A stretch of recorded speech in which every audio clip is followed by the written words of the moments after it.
to start with the great issues facing the nation, and to move to the question of integrity in politics and related matters towards the end of the session. Unless you wanted to dispose of those matters immediately first. I'll be submitted to your committee. I'll be guided entirely. Right, very good. I'm afraid I will pull you up if your answers are pressing on time, so that we can deal with that latter topic fully and properly at the end. And if your answers are too long, I'm afraid we will just detain you until we have completed our business. So every incentive for you to be as crisp as possible, and that goes for the questions as well, colleagues. We will start on the topic of Ukraine with the Chair of the Foreign Affairs Committee.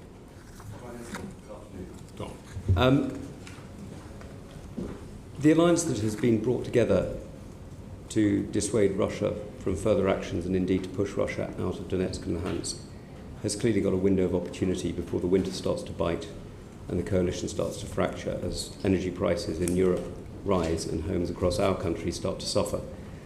Are you able to concentrate on building that alliance at the moment? Yes, and thanks, Tom. If you look at what the UK has done over the last couple of weeks, I think that the efforts of UK diplomacy, UK strategists, security, armed forces have been very considerable, and the G7 outcomes were at the upper end of expectations. NATO certainly, again, probably both exceeded expectations in the level of unity, and virtually every country around the table in NATO determined to help President Zelensky in that window of opportunity that you described. And you're seeing, of course, food prices rise around the world as the ports of Odessa are closed, Mariupol and so on occupied. What are you doing to make sure that the food is getting out from the Black Sea, that such wheat as is available is able to get out? How are you supporting the United Nations? And what are you doing to prepare those states, including the Middle East and, of course, in Africa, who are facing enormous food poverty and the possibility of migration and the pressures that will cause? So, first of all, on the grain that's being held hostage in Odessa, we're working with the UN Secretary General Antonio Guterres, who's leading the negotiations. The Turks are clearly crucial. They hold the waters. What the UK is offering is both demining capabilities, including remote demining capabilities, which we're good at, and the insurance of the vessels that might be used to ferry the grain out through the Bosphorus. We're also, because we're looking at other routes in addition to convoys through the Bosphorus, we're also doing what we can to help smaller packets of grain go through land routes or indeed up the river, Danube, and out that way. And we're spending some money on upgrading the railways to that end, and you're starting to see some growing quantities of grain coming out, not via the Black Sea, but overland and on the rivers. Now we're seeing, as you know, enormous pressure on the weaponry that goes into Ukraine. We're seeing a lot of promises and, sadly, from many countries, fewer deliveries than are promised. What are you doing to increase the production and cooperation between armaments companies around Europe and around the United States and Canada to increase the supply? The UK led the way in inaugurating the Ramstein conferences, which have brought countries together to supply weaponry to Ukraine, and though the Americans are now very much in the lead on that and are certainly providing the bulk of what's going in. And we'll be doing more in August as the Copenhagen conference, as I'm sure you know, another military donor conference. There is the supplies continue to go in. The Ukrainians are steadily getting the kind of kit that they need if they're going to expel the Russians from where they are. But it's also very important that they are trained to use the MLRS, the multi-launch rocket systems, effectively, so that very expensive weaponry is put to good use. Now, your Foreign Secretary, forgive me, has explained that victory in Ukraine means taking back every single square inch of Ukrainian soil, including Crimea. What's your view of victory? We can't be more Ukrainian than the Ukrainians. That's for them to decide. President Zelensky has set out his ambitions. It will ultimately be for him to decide what the terms that he wants. But he's been very clear that he would like to return at least to the status quo ante February the 24th. And so what is your view of what victory for us should look like? I think that I think the victory for the Ukrainians would be a result that the Ukrainian people feel is the right one. And at the moment, I think I'm right in saying that 90% or more of Ukrainians believe passionately that there should be no deal that involves land for peace, and they want the Russians expelled from every part of the territory that Putin has invaded. And are you confident of holding the NATO agreement together, or rather the European and American agreement together, in making sure that coalition sustains the Ukrainians even when the winter prices start to bite? I think what was notable at Madrid was how anxieties about the friability of the coalition were proved to be unfounded, and that's because the logic of the situation simply demands international unity. There's no other solution. There's no deal on offer. Even if the Ukrainians wanted to do a deal of land for peace, Putin isn't offering any such deal. He still remains utterly maximalist in his objectives, and that's why we have to continue to support Zelensky in the way that we are, and that's accepted around the table. And part of your commitment to sustaining Ukrainian operations and indeed wider British military operations is your increase to 2.5%, given that the various international organisations and indeed our own statistical agencies do not foresee any growth in the UK economy in the coming years. Who are you going to take the money off in order to increase the defence budget? I'm not certain I agree with your premise about the growth of the UK economy in the coming years. I think if you look at both, I'm sure we'll come to this in later sections, but in both the IMF and the OECD see us going back to at or near the top of the growth league. It's still a percentage rather than absolute. Yeah, sure. But the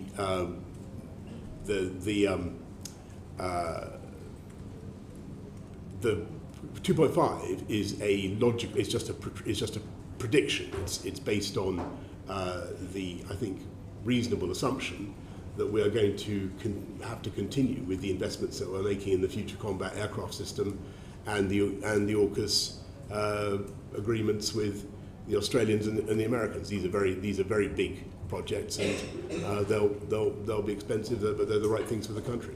And so the last question from me will be on Sweden and Finland. Clearly their membership of NATO is an extremely important event, not just for them but for all of us.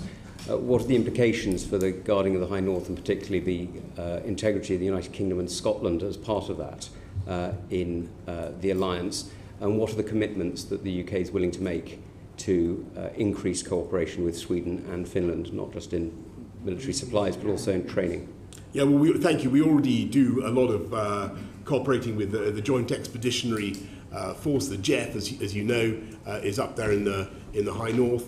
The addition of Finland and Sweden is a great moment for the alliance. I think it will strengthen the alliance, and it tells you all you need to know about Putin and his aggression at countries as peaceable as Sweden and Finland have decided to join NATO. Thank you, Chair. Prime Minister, good to see you again. We're establishing that the world is getting more dangerous. The next decade is going to be very bumpy indeed. I want to focus on UK defence capabilities. Despite the injection of £24 billion, the integrated view has seen a tilt towards cyber and space, which is welcome, but it's come at the expense of cuts to all three conventional services. At your last appearance here, prior to the Russian invasion, you boldly stated that tanks are not the answer to the defence of Ukraine, that the old concepts of tank battles on the European landmass are over. Prime Minister, do you now recognise the value of tanks as part of our landfall warfare mix, and plans to reduce our tank numbers now need to be reviewed?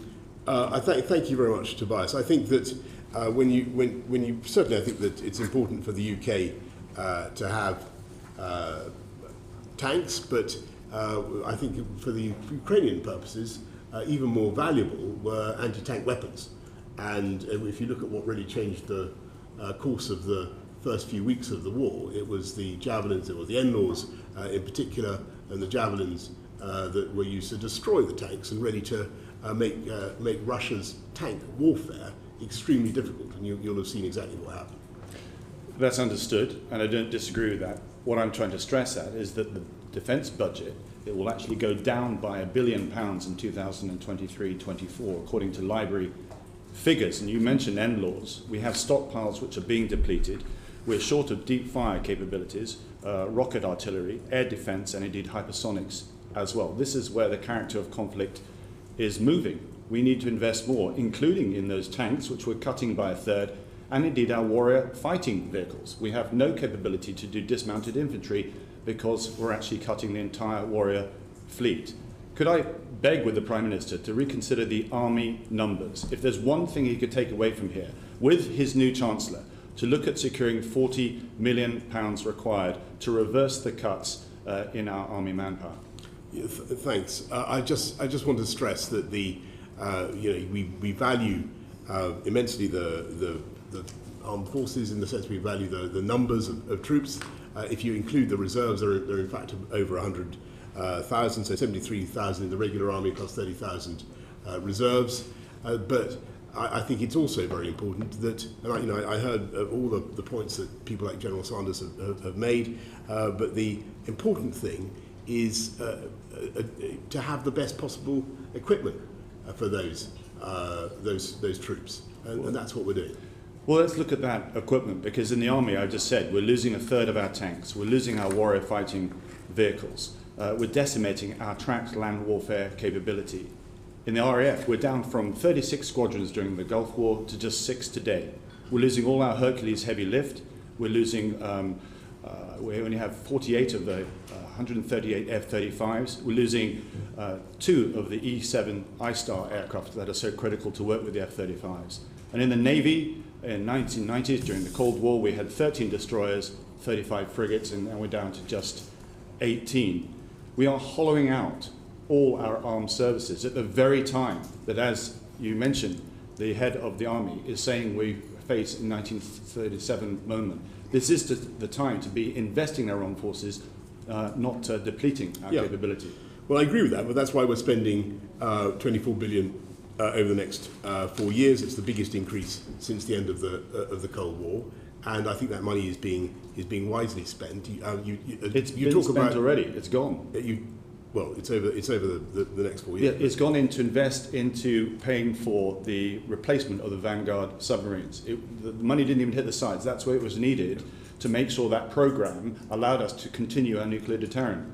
I understand, but we're also committed, as I said earlier on, to a number of massive projects. You mentioned heavy lift aircraft. Actually, if you look at what the UK has, I think we're still by far the biggest possessor of heavy lift aircraft in Europe. On ships, where we've got a very active shipbuilding program. Tobias, I take your point about tanks again humbly and sincerely, and I will take it away and look at it and look at the armoured personnel carriers, the armoured vehicles. They have been useful to the Ukrainians, particularly the armoured vehicles, but.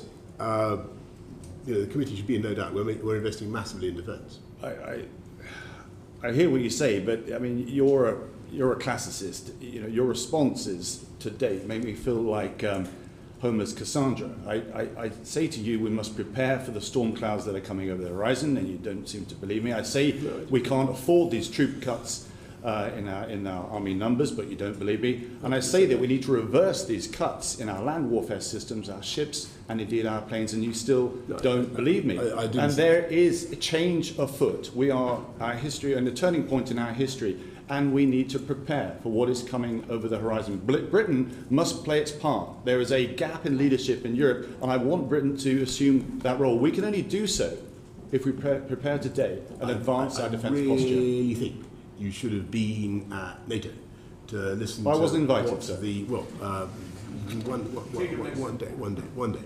to listen to what the other countries say about the UK contribution and the indispensability of UK armed forces, our contribution to NATO's new force model, the role that we play. We're the second biggest spender in NATO, but a massive contributor to all the joint operations. And I think Jens Stoltenberg, the Secretary General, would testify that. And when you say, I don't believe, that's not true. I do understand the need for more spending on defence. It has to be balanced against other priorities, and it is going up. Then reverse those troop numbers. Okay.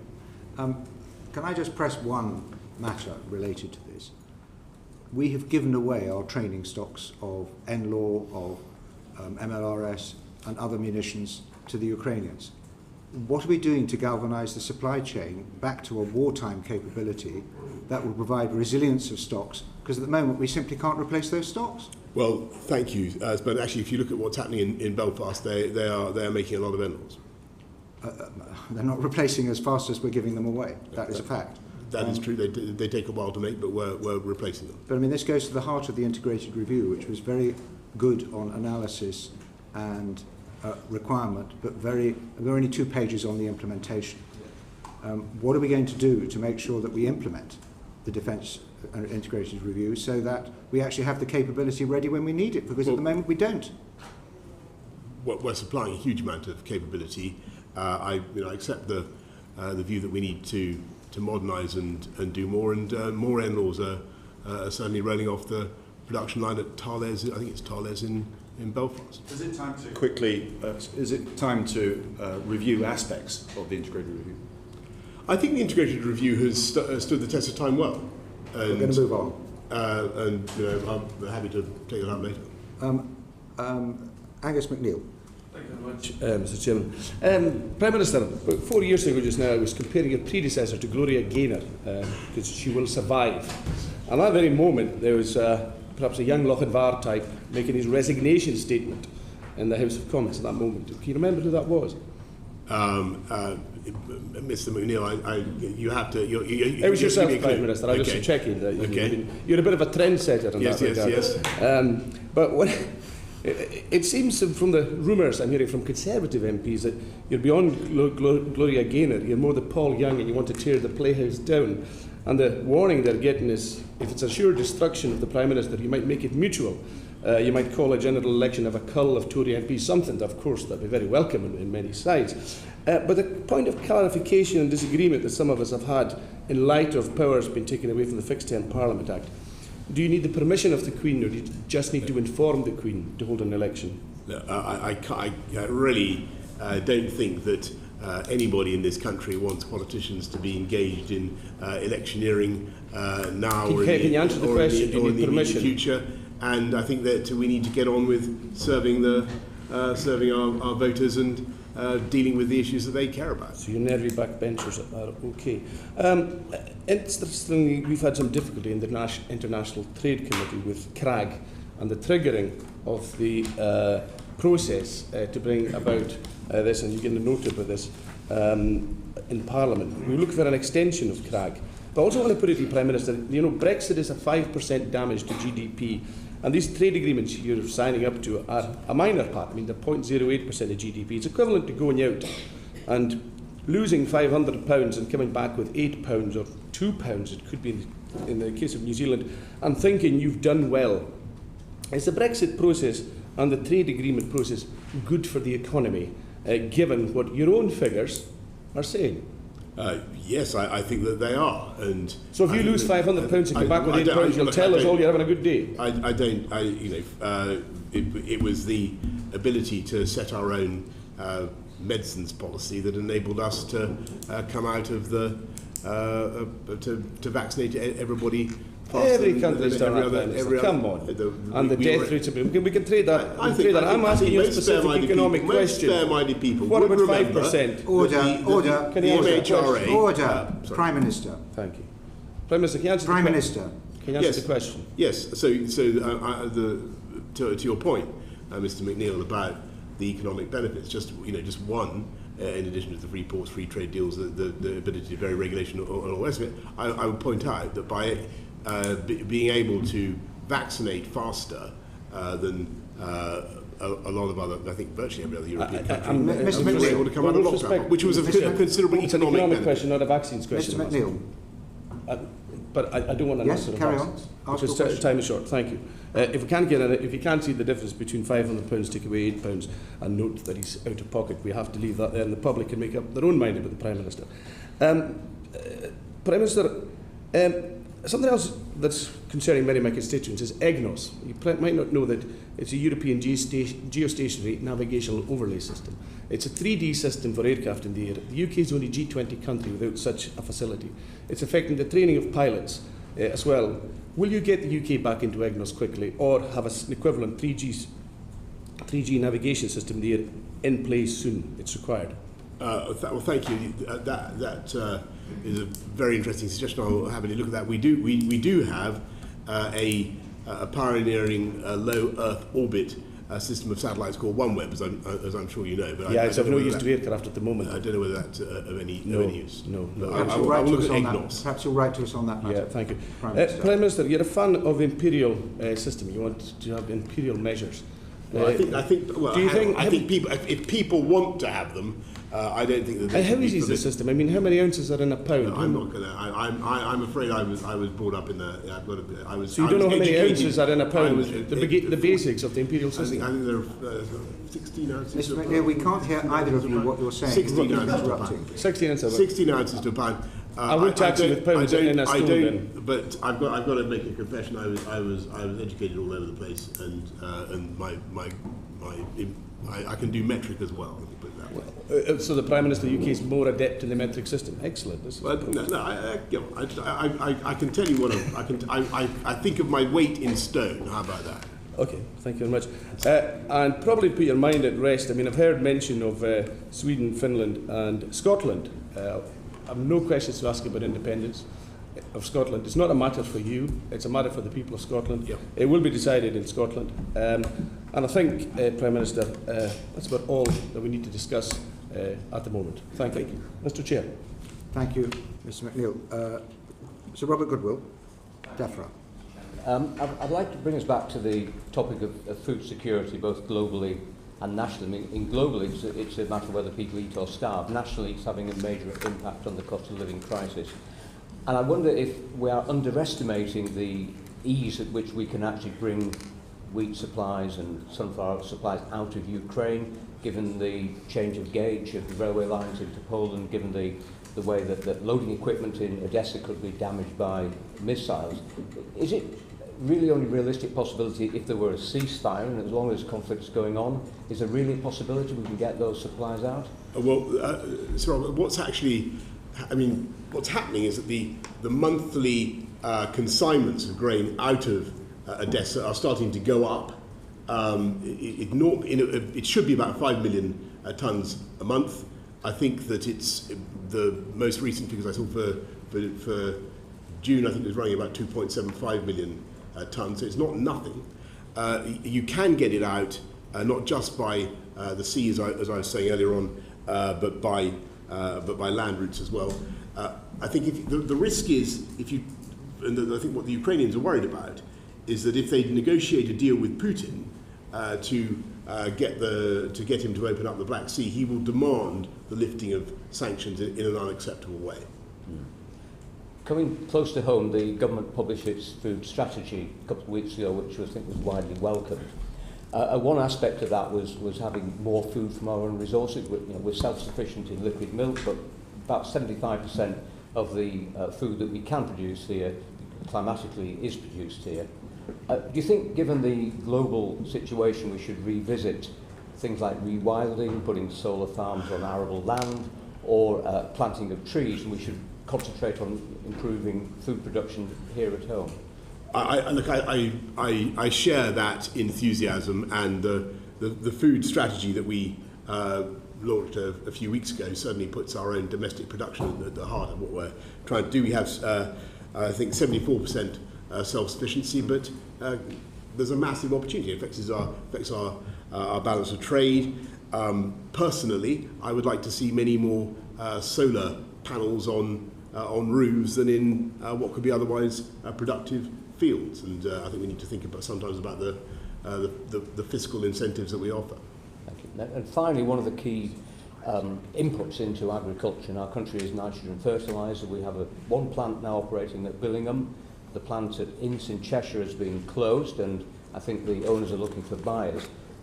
Is the government aware of what it can do to try and get that plant operational again? Is there any assistance that might be available to possible buyers? Because we'll be once again reliant on imports of a product which internationally is in very short supply.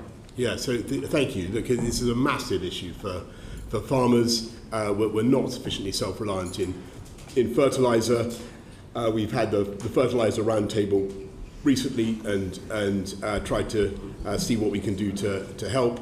Trying to get alternatives, but clearly that's doesn't always work. Not as effective. We need to make much more fertiliser domestic. I have to say one of the reasons why the global south is suffering so much at the moment is also shortage of fertiliser, and there are far too few African fertiliser plants, and we should be doing what we can to help build fertiliser resilience around the world. And they are really feeling it right now. So have there been any conversations with prospective buyers of the plant in Cheshire, do you know? I can't tell you about prospective buyers of that plant, but we're certainly concerned about, there is a single plant left, as you say, and that makes us, that puts a lot of pressure on that plant. Thank you very much. Mr. Elwood, you wanted to catch my eye very briefly for a one-liner? On the Ukraine grain, we recognise, thank you, Chair, we recognise the importance of getting grain out of Ukraine. It's ground zero when it comes to feeding not just Europe but also Africa. Could I invite the Prime Minister, I think there's an opportunity for British leadership to take this to the UN General Assembly. It's something I've raised with you before, sir. Yes. And to see whether we can get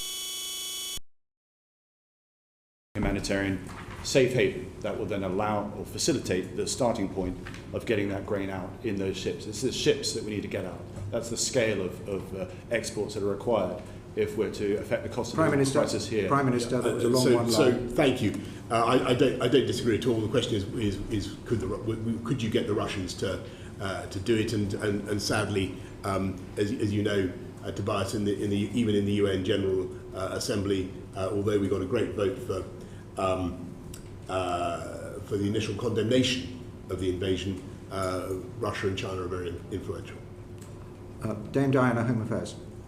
Thank you. Good afternoon, Prime Minister. A few weeks ago I met a group of Ukrainian MPs who had travelled to the UK via the Republic of Ireland.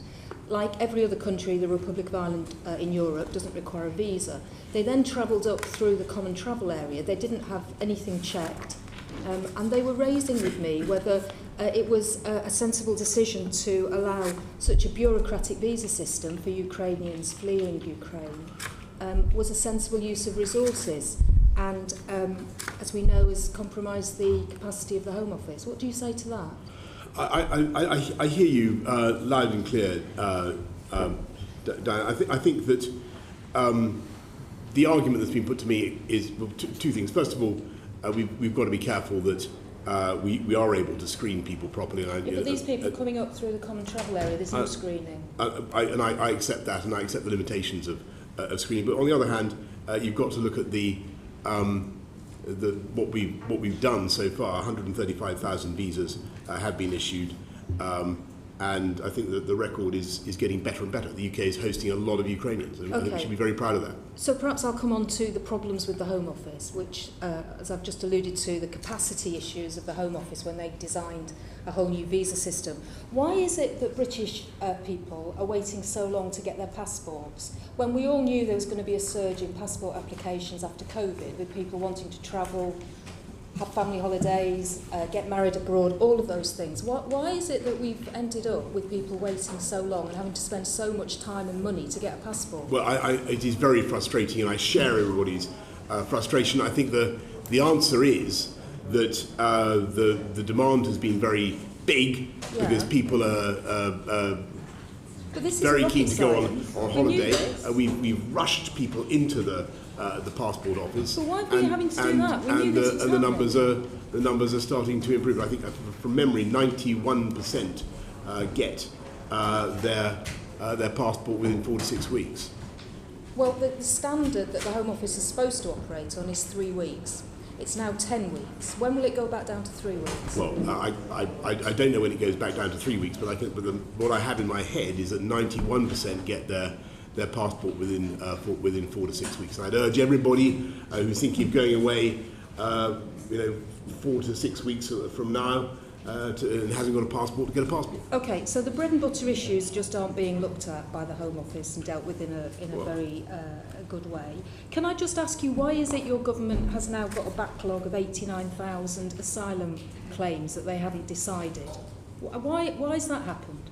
Well, the UK has historically had very large numbers of asylum claims, and I seem to remember that there were many thousands of asylum claims left undecided when the last Labour government left office. No, Prime Minister, the asylum claims in this country have remained fairly steady in the last few years. So your Home Office has built up a backlog of nearly 90,000 claims they've not decided. So can I just ask you then, why is your government so bad at actually sending back failed asylum seekers? In 2010, we sent back 10,663. Last year, we sent back 806 failed asylum seekers. Why? I don't think that it's the fault of the officials. I think they do their level best. I don't think it's that they're so bad. I think it's that our brilliant legal profession is so good at finding reasons why they should not be returned. That's your answer. It's not to do with the fact you haven't been able to enter into agreements with other countries. You haven't got a replacement for the Dublin Agreement. My impression is that, and certainly if you look at what happened with the Dublin Agreement, that broke down across the board, and returns agreements have been extremely hard to. Well, let's just put it this way: that you sent back 20 people who came across in small boats across the Channel last year, 20, and there were 28,000 that came.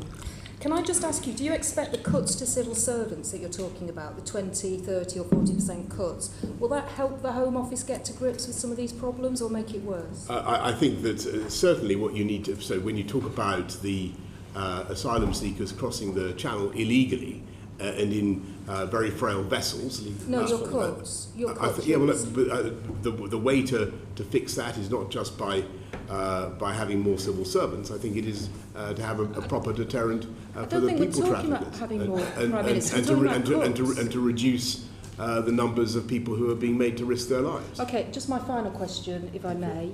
Could you just confirm, and I just appreciate a yes or a no, that you met with the former KGB officer Alexander Lebedev when you were Foreign Secretary without officials on the 28th of April 2018? Well, I'd have to check, but are you having a lapse of memory again? No, but that's but if you're asking me a very specific question about a very specific date, and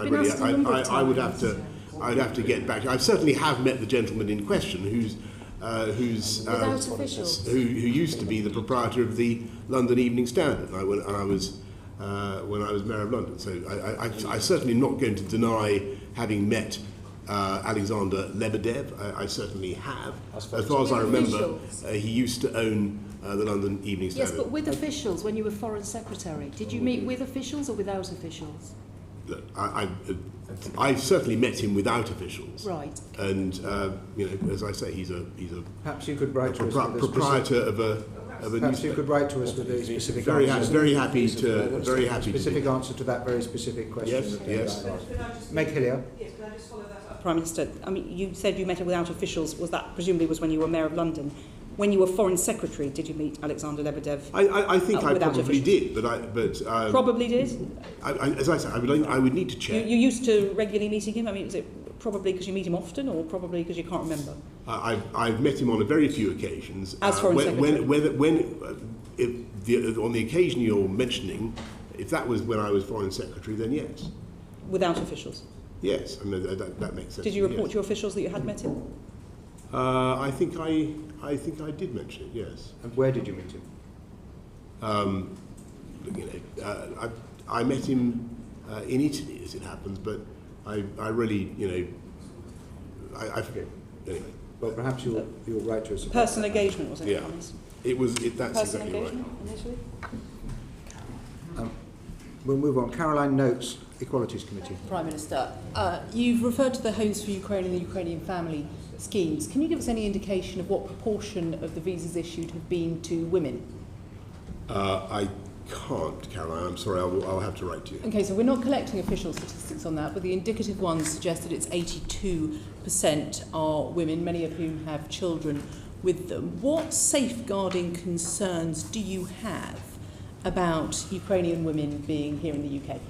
So one of the reasons why the scheme, people initially complained that the scheme was slow, but we wanted to make sure that people, when they arrived, got were in a safe environment. And so, as far as I know, the work is done to ensure that they're with families or with people who will look after them properly. Do you feel comfortable that the accommodation is checked in many instances after people have arrived? To the best of my knowledge, they have everybody that I've met or who's been involved in the scheme says it's working very well. So you do feel comfortable if accommodation is checked after people have arrived? I can't tell you, Caroline, exactly what checks are done on the accommodation after people have arrived, but I know that safeguarding is done to make sure that they have a good experience while they're here. Do we know how many are no longer with their original sponsors? I can't give you that, I don't know. There's certainly indications that there could be as many as 660 Ukrainian households already who are owed a duty under the homelessness prevention. Do you have any concerns about where they're going to end up? I don't know that that it's right that that there are that many Ukrainians who are homeless in the UK. I think that where there are arrivals who have had a problem with their sponsors, with the household, the councils have a duty to provide a roof for them, and that is supported by a grant of £10,500 per person. So we're not currently aware of any Ukrainian sleeping rough, for instance. Okay, the statistics show that there are 660 Ukrainian households owed a prevention or relief duty for homelessness. Are you, you said earlier today, I think to Clive Betts, that people would be able to switch between the Ukrainian family scheme and the Homes for Ukraine scheme. When do you think that will be possible? So we're trying to speed things up. I can't tell you when we're going to be able to make those two schemes allow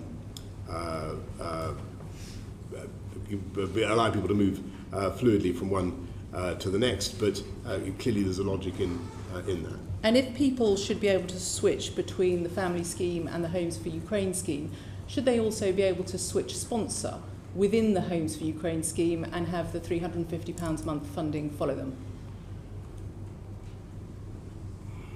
Interesting idea. We'll have a look at it. I'm not going to extemporise a solution. If a lone woman has fled a sponsor's home because of safeguarding concerns, do you think the funding should follow her? Well, I can see the logic of that, yes. But I will certainly have a look at what's happening. I'm sure that particular issue is something that Home Office staff have thought about. Perhaps Minister Harrington and Minister Gove, if they're still with us, could look at that. Can I ask you specifically, when it comes to safeguarding concerns, yes, should safeguarding always be straightforward? Well, of course. Thank you for that. And finally, we know that people traffickers are operating between on the borders of Ukraine, particularly targeting women and young girls.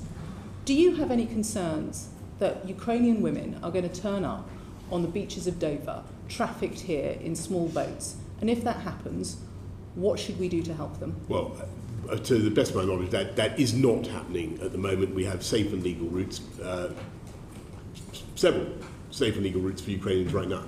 Earlier this week, a group of female Ukrainian MPs were at the OSCE meeting, specifically expressing concerns about people trafficking. Mm-hmm. What are you doing with other European governments to make sure that that does not happen?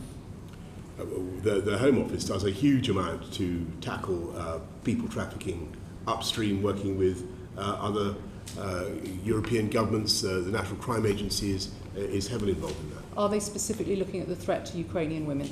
I know that one of the things that when the exodus began, one of the things that we were particularly doing is making sure that we had staff at the particularly in Poland who were looking after the interests of people who are leaving and who might be wanting to come to this country. Are those staff trained to deal with people trafficking? I believe so, but I would have to get back to you on that. Thank you, Bernard. Thank you.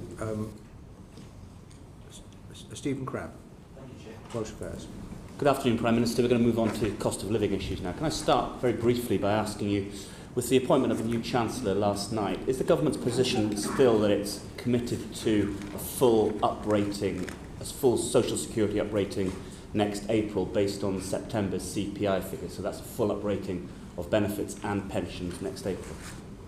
I'm aware of no change in our policy.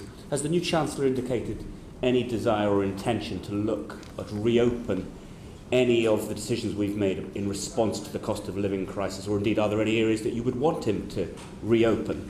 I think that what the new Chancellor is going to want to do is continue with the package of support that we've set out, and don't forget that there's £1,200 for the 8 million most vulnerable households going into people's bank accounts this month, £400 to help everybody with the costs of energy, cuts to council tax, and I know that the new Chancellor is certainly committed to all of that.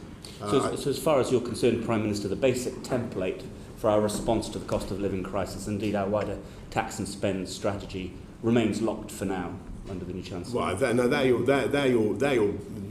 you're pushing a bit too hard. I think that that will be, that's not quite the conclusion that I want you to draw. I certainly think that the new Chancellor will want to think about what we can do to do even more to help people, whether on the fiscal front or whatever. The Minister for Brexit Opportunities recently appeared to be quite dismissive of OBR forecasts, and I think even appeared to question the usefulness of the OBR altogether. Do you, Prime Minister, have confidence in OBR forecasts? I think that the OBR forecasts are very useful. I don't think that they should necessarily, but my experience is they don't always turn out to be correct. But that doesn't mean that they're without value. When have they turned out to be correct? Well, it's about I think, a rhetorical question. So when the OBR in March, Prime Minister, predicted that the UK is going to see the fastest drop in living standards since the 1950s, is that an OBR forecast that you accept? I think that we've got to be realistic, that there is going to be a lot of economic pain, and we've got to be frank with people about that, and that is certainly the case. What we will do, so what we're doing is trying to help the lowest income households as much as possible, and actually they may get fully compensated, but there will certainly be, or virtually fully, but there will certainly be a lot of pressure for a while. That pressure will then abate. We will get inflation under control. That is the big problem right now, but I'm very confident that it will have abated by next year. And is the latest economic advice that you're receiving, Prime Minister, that OBR forecast about the drop in living standards is indeed correct, or are you receiving advice, any evidence to point to a softer landing, or indeed things getting even worse next week? No, I want to repeat things. An inflation spike like this takes a long time to work through, and we've just got to be realistic about that. And there is going to be pressure on people's incomes, and there's going to be pressure on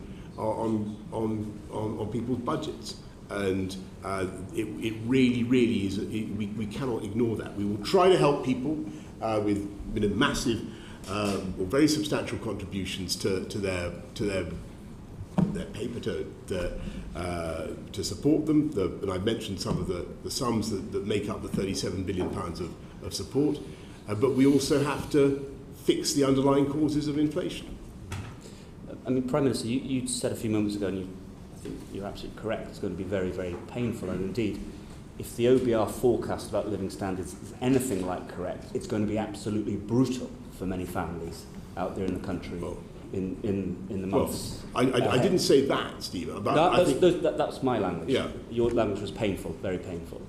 Do you accept, Prime Minister, forgive me for asking this, that at a time of such economic crisis for the country, for many families up and down the country, that what the country needs is a government with the very best team, the very best focus, absolutely squarely focused on tackling these issues? And when you see, Prime Minister, people like John Glenn leaving government, people like Kemi Badenoch, people like Neil O'Brien, one of the intellectual architects of levelling up, do you not feel, Prime Minister, the very ability, capacity of this government to address these enormous overhanging issues is deteriorating as we speak? Well, when I came into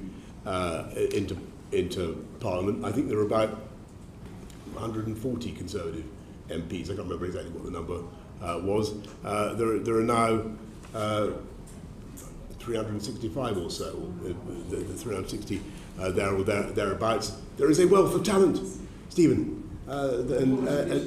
Order. We should be confident in our ability to.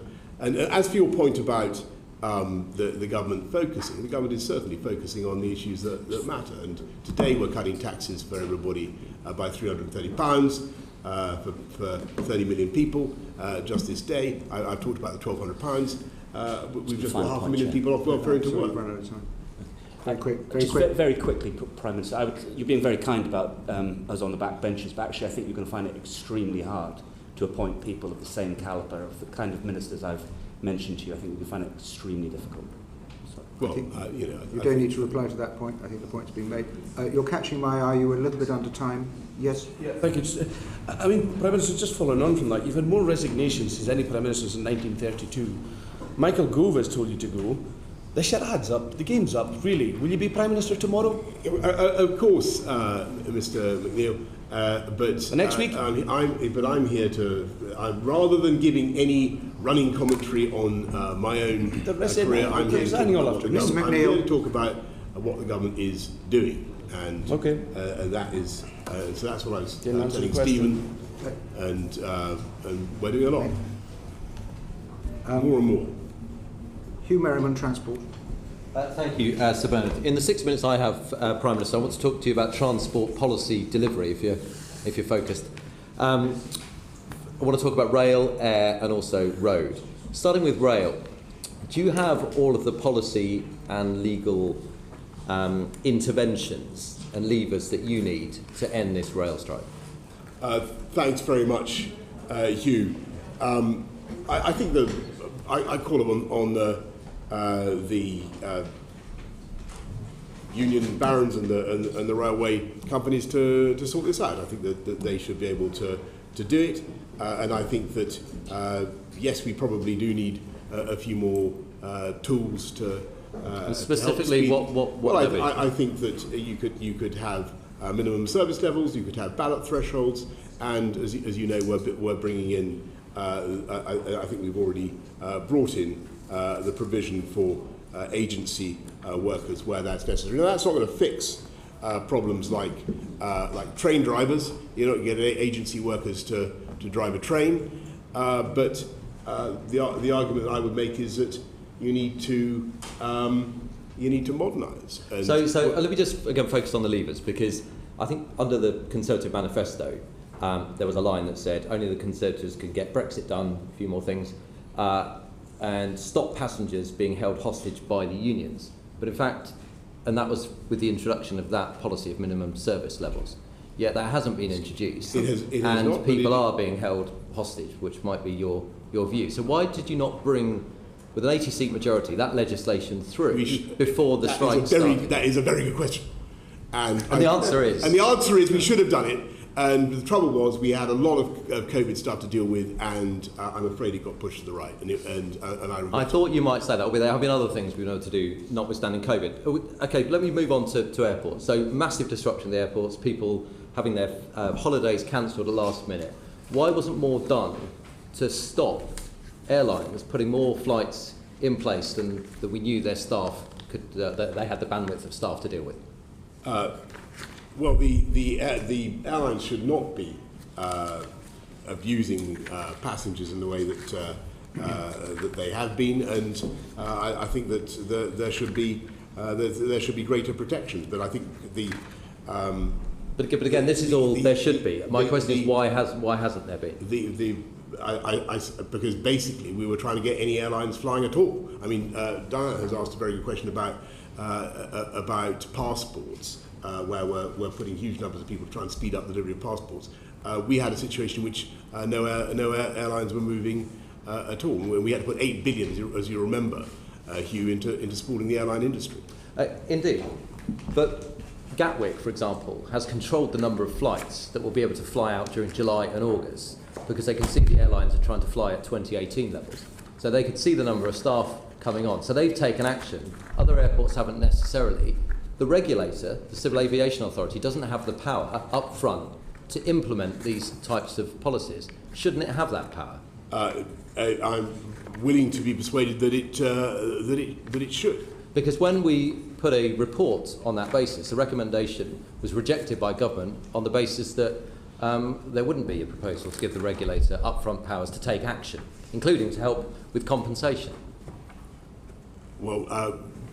Hugh, but perhaps we can push them a bit more on that if you're behind it. I'm going to have to look into what more powers we might need to take to get the airlines to pay responsibly towards their passengers. But I think the experience of the public has been pretty wretched at the moment, and for all sorts of reasons, and they need to do much, much better. Okay, and turning to another area of policy which perhaps needs to change.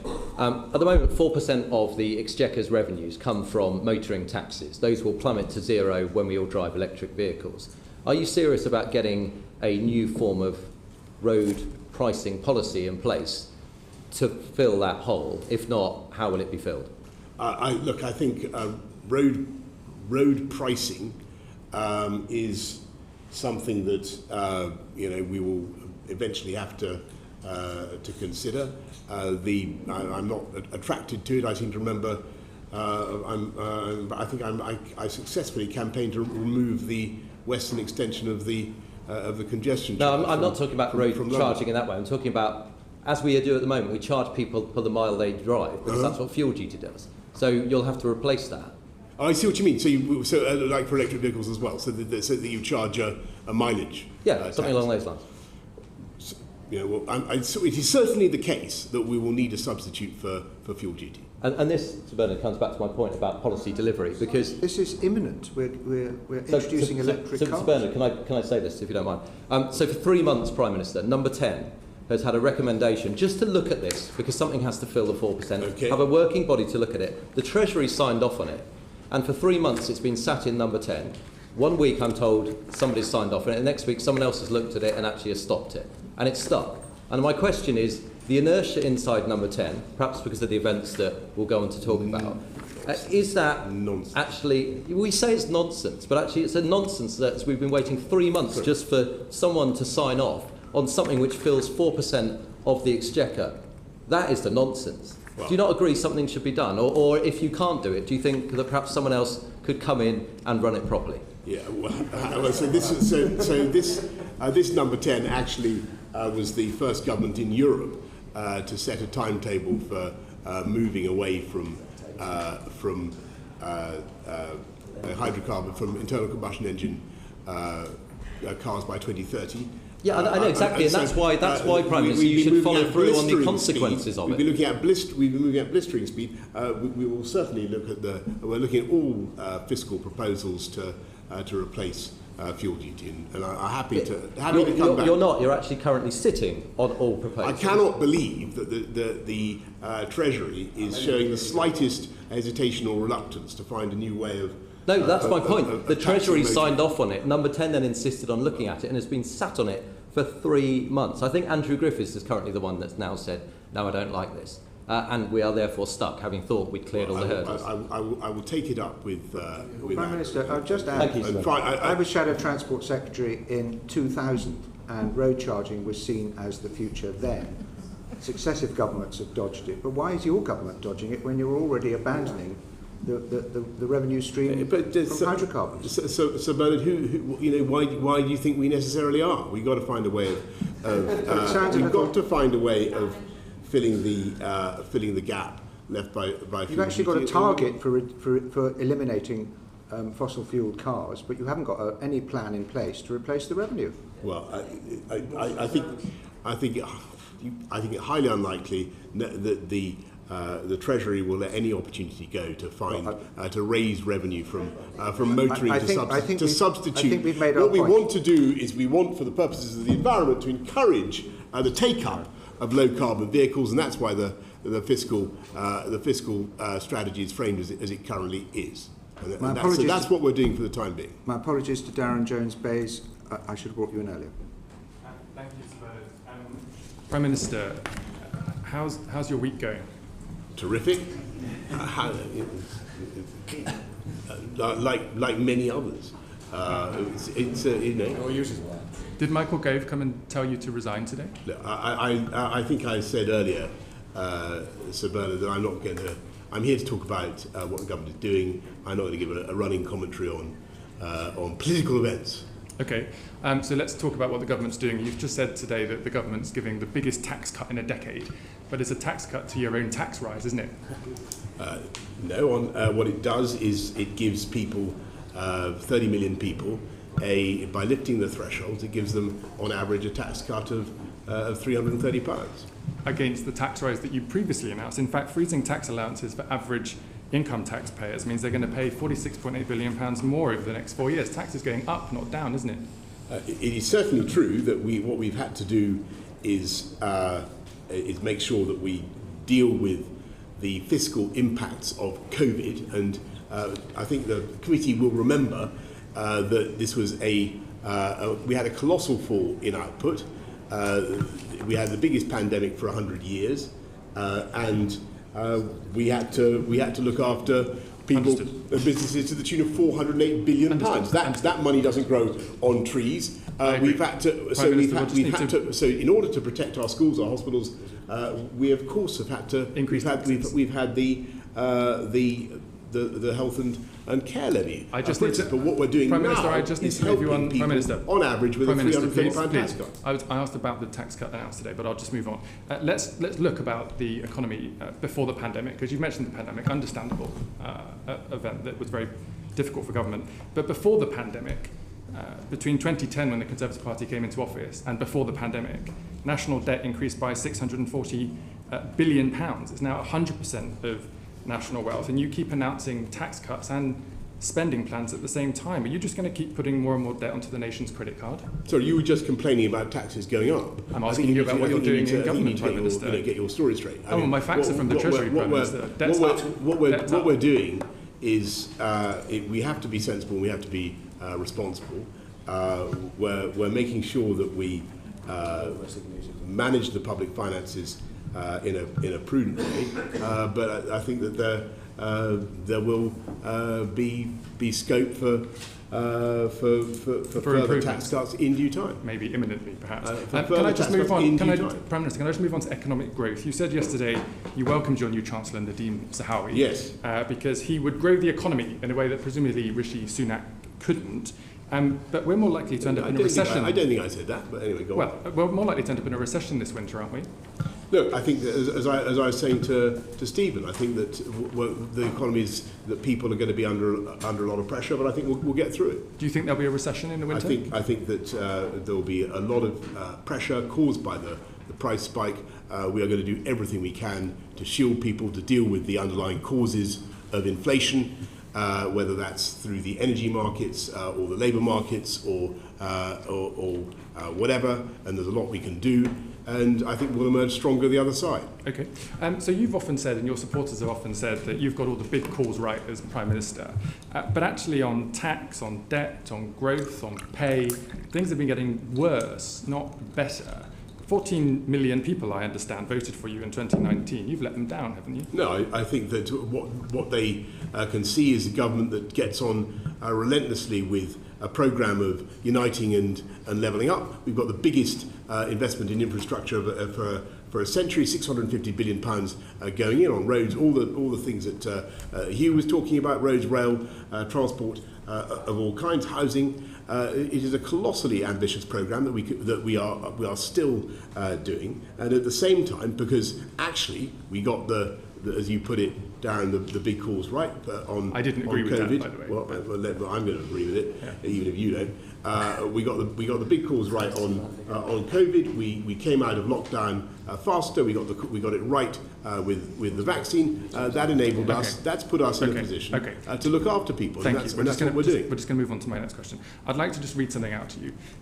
Quote, when a regime has been in power for too long, when it has fatally exhausted the patience of the people, and when oblivion finally beckons, I am afraid that across the world you can rely on the leaders of that regime to act solely in the interests of self-preservation and not in the interests of the electorate. Who authored that quote? You're trying me. Was it Cicero? Was it Aristotle? Far Lord.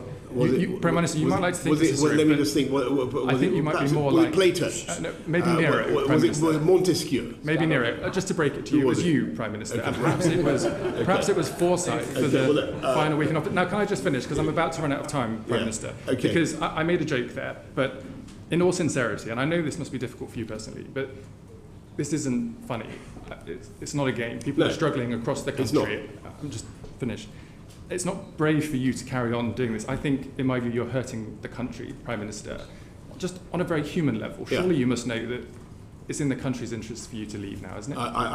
I think that the country is going through tough times, and I think that we have the biggest. You're making a point about duty, right? Yeah. And I look at the issues that this country faces.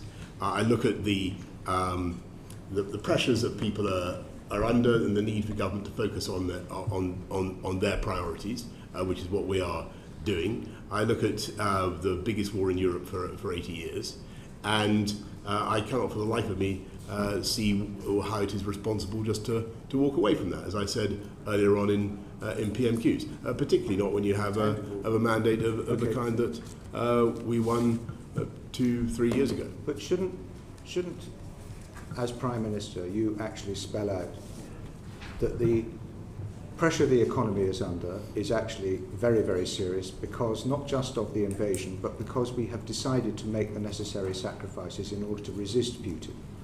And we are in an economic war with Russia now, with Putin. He's coining it on the energy sales. Our economies are suffering as a direct consequence of the sanctions. Shouldn't we be spelling out that it's going to be tough, but these sacrifices are necessary to make in order to secure the security of our continent?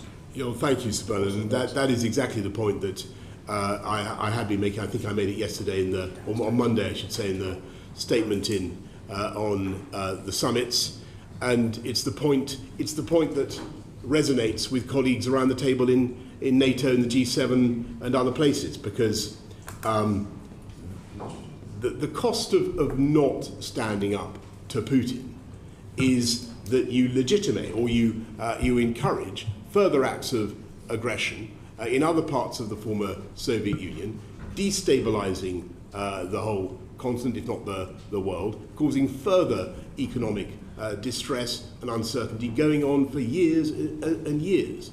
And that's why I made the point about the decades of peace and stability that followed the Second World War, when we finally learned to stand up to dictators and not to accept that borders could be changed by force. That decision led to decades of the rule of international law,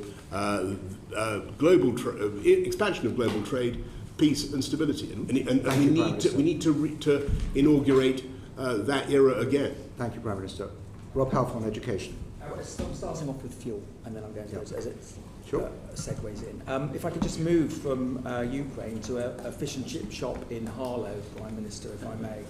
They are down 150 customers a month. Their takings are down £5,000 a month. Their energy bills have gone up from £1,800 to £3,000 a month, and now he's got to pay over £2 to fill up his car and the vehicles, £2 a litre. Can you understand what is fueling the haulier protests? Whilst I don't agree with direct action, I do have sympathy for what they're asking for. And is it not the case that the 5p fuel duty cut, whilst welcome, was swallowed up, and that actually this is unsustainable, and that you need to slash either fuel duty or VAT, but also to look at introduce a pump watch monitor, because just finally, we know that since the 14th of June, the wholesale price for diesel fell by 7.2 per litre, but filling up costs increased by 8.1p. For petrol, the wholesale price dropped by 14.9p, but the pump price rocketed by 17.4p. So motorists, everywhere you look at it, they're being fleeced by the government and they're being fleeced by the oil companies. So what are you going to do it? Because if you don't do something, there is going to be a Canada-style haulier protest around the Palace of Westminster. I have no doubt that this is going to spread. Yeah, well, look, Robert, thank you. And you've been campaigning on this for years and years, and I listened to you very attentively. As you say, we have cut fuel duty by 5p for a litre. It's only about £100 a year. I appreciate that that's not much for people, and it's being swallowed up by what's happening on the forecourts. So we are doing Grant is, I believe, doing a pump watch scheme to ensure that cuts that we are putting in do get passed on. But clearly, the pressure is there, and I hear you loud and clear.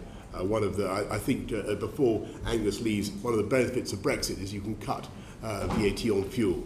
So I should have pointed that out. But do you recognise you need to slash it? You need to literally cut it by a significant amount, because this is unsustainable. It's hurting our frontline services, it's hitting our bus services, hitting transportation, and it's hurting our businesses as well. I hear you loud and clear. So we have a new Chancellor. We will see where we get to on that. But I hear you loud and clear. Okay. If I can move to education, I was distressed about the closure of schools, and I thought it was a huge mistake that they were closed for most pupils during COVID. During COVID, I thought it was a huge mistake, something acknowledged by the previous Education Secretary, now Chancellor.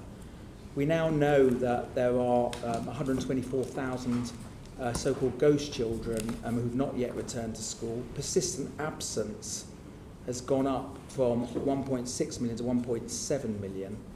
What is the government doing to get these kids back into school? And will you look at rolling out a programme of 2,000 school attendance mentors, not necessarily new employees, but school employees, existing local authorities employees and charity employees, to work with the families to get these children back into school? And you could use existing money from the Supporting Families Fund, the £80 million from the Supporting Families Fund, in order to do so.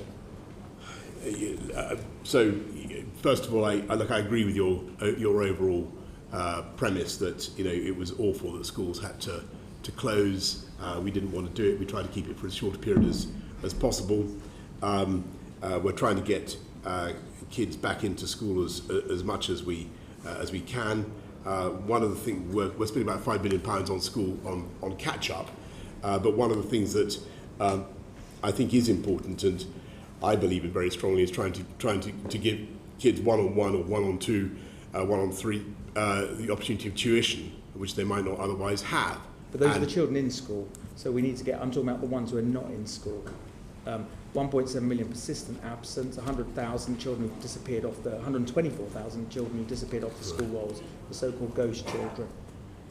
Yeah, Robert, we will do everything we can to get these children back into school, and what we're doing is putting another £5 billion, or putting £5 billion into education recovery. So there's a lot for tutoring, but also direct targeting for those most in need, so that £2 billion fund, which should help schools to get those ghost children back. But this is something that I'm afraid is going to require a joined-up effort. It requires councils, it requires a lot of bodies to come together to get those children back into school. Children's Commissioner said that she wants all the kids back by September. I just think the priority for education should be to the Education Department should be to get these children back into school. It's just wrong that so many children are missing school and not yet returned. They have faced safeguarding pressures, damage their mental health, lifetime trying to join in county line gangs. And I would urge you to look at the Supporting Families Fund, as I mentioned, the £80 million. Just very finally, I brought through a bill a 10-minute rule bill called the National School Infrastructure Bill, which would treat schools the same as other national infrastructures to stop schools closing again. And that if, God forbid, there was another wave of COVID and the government decided to make a decision to close schools, that the Children's Commissioner would have a veto and that Parliament would make an individual decision on school closures every 6 weeks. What's the question? Do you support that concept of making schools part of national? Rob, we're very happy to look at it, and I understand where you're coming from. I think it's clear from the data I'm seeing that the damage to kids' education, particularly for the done by the lockdown, continues, and it's disappointing to see the literacy and numeracy stats. We need to do better, and there's no question in my mind that's been partly caused by the closures. Thank you. Right, we're going to move on to integrity in politics. We are bound to overrun somewhat because we have to do this subject justice. So I hope, Prime Minister, you'll be able to stay until we've finished. Rob Halfon, Justice. Sorry, Bob Neal, Justice. How important is the truth to you, Prime Minister? Very important, Bob. And accuracy of language and statement? Also. Very important. Very, very important. And do you expect those standards from those who work for you in Downing Street, either as spokespeople or those who brief ministers to speak on behalf of the government? Yes. Can you help me about this? The story concerning the Honourable Member for Tamworth broke on the morning, late evening of the 29th, morning of the Thursday, the 30th. In the course of subsequent days, a number of statements were made by spokesmen on your behalf, in which it was said, in terms, that you had not been aware of any specific allegations. That's correct, isn't it? And that was not right, and just so the committee understands what I was doing. So on the Friday, when the allegations were put to me in detail and the fact that a complaint had been made, I was mainly engaged in talking to a witness and removing the whip from the member in question. That's what I. Okay. Well, perhaps I can come to that, Prime Minister. What we should have done at the same time, I then left the building. But what we should have done is gone over all the interactions between government, me, and the member for Tamworth, and got a full timeline, and I'm afraid we didn't. And that's in retrospect. And I should have done that, but as a result, some things were said that weren't right. As soon as I was aware of the discrepancy, we took steps. Can you just tell me about this? Okay. Well, what we do know is that on the 5th of July, Lord MacDonald of Salford, who was the permanent secretary, Under Secretary at the Foreign Office, said this, that the line that had been put out was not accurate, which you now accept, said this, in a letter to the Parliamentary Commission for Standards. Mr Johnson was briefed in person about the initiation and outcome of the investigation. There was a formal complaint. I'm sure you've seen Lord MacDonald's letter now. Great. Do you accept the content, the accuracy of the content of Lord MacDonald's letter? And so that's entirely correct. So if I could just you accept what Lord MacDonald says as being accurate? I wouldn't want to say that I accept absolutely everything he says, because but what I can certainly tell you is that I don't have it before me. What I can certainly tell you is that there was a complaint and you were told the member for Tamworth in 2019. Yes, late 2019. and that that complaint was upheld. Yes. The matter was resolved within the Foreign Office. Yes. It was not deemed to approach the anything like the level of criminality or the ministerial code. Okay. But I was briefed on it in on 2 occasions by the propriety and ethics people who first of all that it was happening and then being concluded. And on both occasions, what I had was an extremely short oral account, of which there was, on Friday, there was no record of that in number 10. It didn't stick in your mind then? There's no written record of that. Forgive me. It isn't common for a serving Minister of the Crown to be subject to an allegation of sexual impropriety, is it?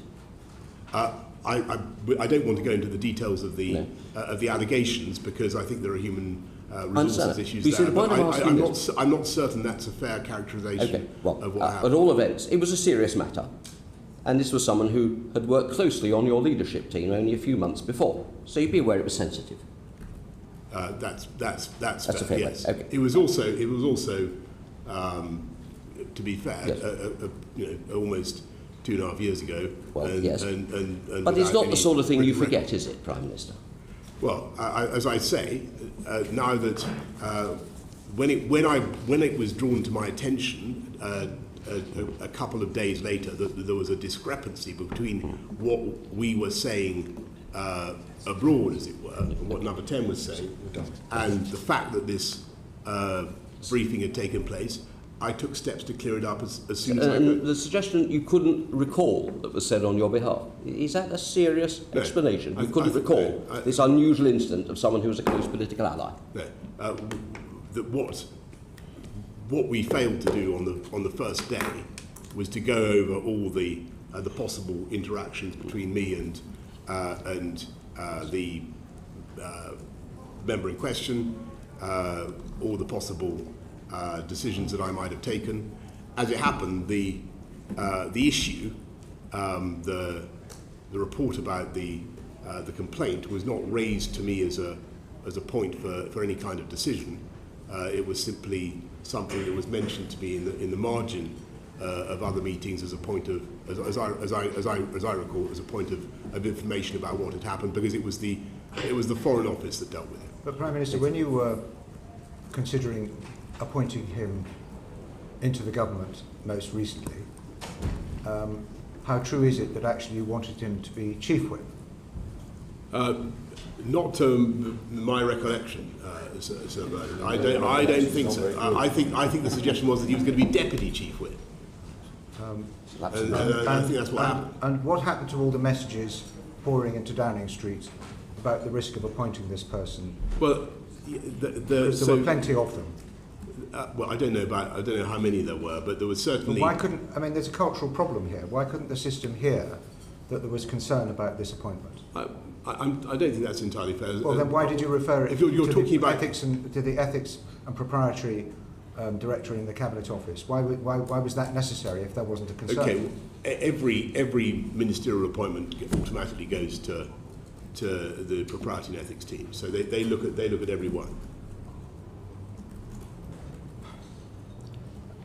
William Bragg. Good afternoon, Prime Minister. Good afternoon. I appreciate that today is a day of events, and though this meeting has not quite resembled a Moscow show trial, because I think certainly they were livelier, it must be nonetheless quite difficult, and I do pay tribute to you for turning up today. I wouldn't dream of being anywhere else. Having said that, delighted to be here. Having said that, at which point does it become impossible for the Queen's government to be continued? I really think that William, you're underestimating the talent, energy, and sheer ambition of members of Parliament, and they want to get things done. They want to get things done for their constituents, and the government of the country is being carried on with ever-increasing energy. Well, they seem to want to get one thing done at the moment in time. I agree with you on that. But I think the issue that we have is that you've had, at least my initial calculation at the start of the meeting was 27 ministers and aides resigning. There have been more in the meantime. Do you think there are swelling ranks of those young thrusters on the backbenchers who could replace them? I think it's highly likely, yes. Ambition, could that not be considered delusion at times?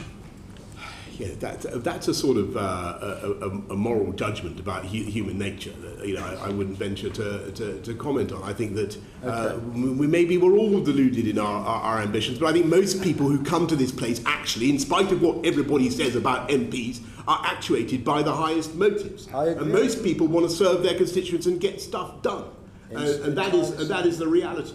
Entirely so. So, in terms of that assessment of individuals, which qualities in the former Deputy Chief Whip appealed to you most?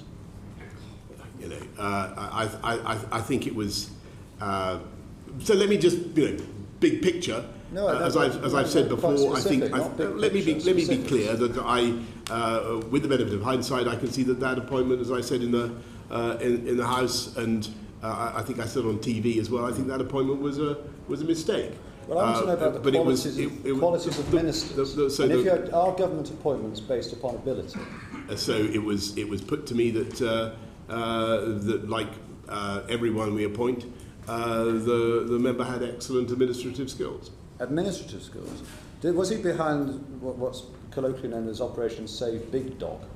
Look, to the best of my memory, he was in addition to serving as Deputy Chief Whip under the previous Prime Minister, he did a stint at the Foreign Office and then a stint at the Department of Communities and Local Government when he was involved. He had a role in housing, and the accounts I had were positive. Casting our minds back to January and February, it was a tricky time. And certainly some people in the shadow whipping operation used their charm in order to persuade. And I think it's fair to say others used aspects of what we might describe as being offensive to work that wonder for you. So why was Mr. Pincher the first to be invited into Downing Street on the day of the reshuffle when the most senior job available was that of Chief Whip? Ordinarily, it would be awarded to the person first. Okay, I got it. That's going back to Bernard's point. I think that's a red herring.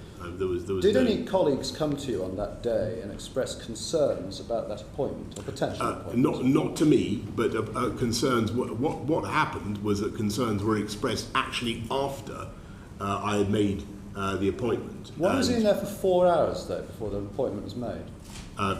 For that reason, I made the appointment. And then when it got on with making other appointments, but there was a problem that needed to be resolved. What was that problem? I think that I probably ought to, given that this member is. No, they're investigating him, Prime Minister. They're not investigating you. Yeah, so but I don't want to offer any more commentary that might or might not be. I'm sorry, we're asking might or might not be correct about it.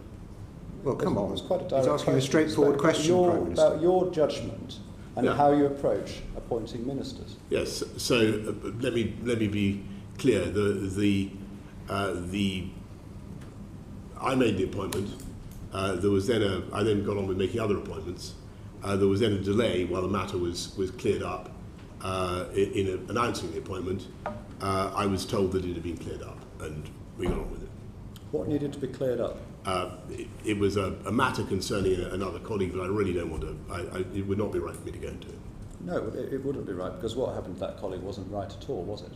Well, I wasn't informed of that at the time, but having been subsequently informed about it, I can see that it's another reason not to have done, not to have had that minister, if it was true, not to have had that minister in post. But on the other hand, if it was true, do you believe that colleague who came to you or made overtures on number 10, or do you believe Mr. Pincher?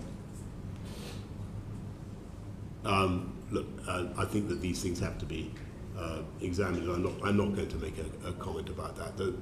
I think what happened was that my team interviewed both people and resolved the matter, and that's why we proceeded as we did. Are you familiar with the Lassalle's principles? I knew you were going to ask this, and I'm sorry, Mr. Ragg. Before you move on, I know this is about Tommy. Did you watch the crowd? size, yes. Yeah. Go on, remind me. So, if you were to go to Her Majesty and request, as it is a request, not to advise, but request a dissolution of Parliament, could you give me 2 conditions under which Her Majesty would be justified in declining your request? You're asking about something that is not going to happen, unless everybody's so crazy as to try and have a new. We are going to get on. No, there is no. I don't think the people of this country want to have an election, and I certainly don't. Excuse me, Prime Minister, you said it's not going to happen unless what? Well, I think that the history teaches us that the best way to have a period of stability and government and not to have early elections is to allow people with mandates to get on. Unless what? Unless what? That's what I'm saying. So the history teaches. You said unless what?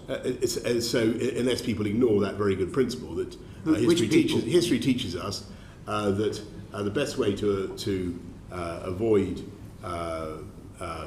pointless political disturbance is to allow a government that has a mandate to get on and deliver its mandate. And that's unless what? That is what we're going to do. So unless I think what you're alluding to is... Sorry, Mr. Ragg, just a minute. The Prime Minister said... Unless people forget that. What does that mean?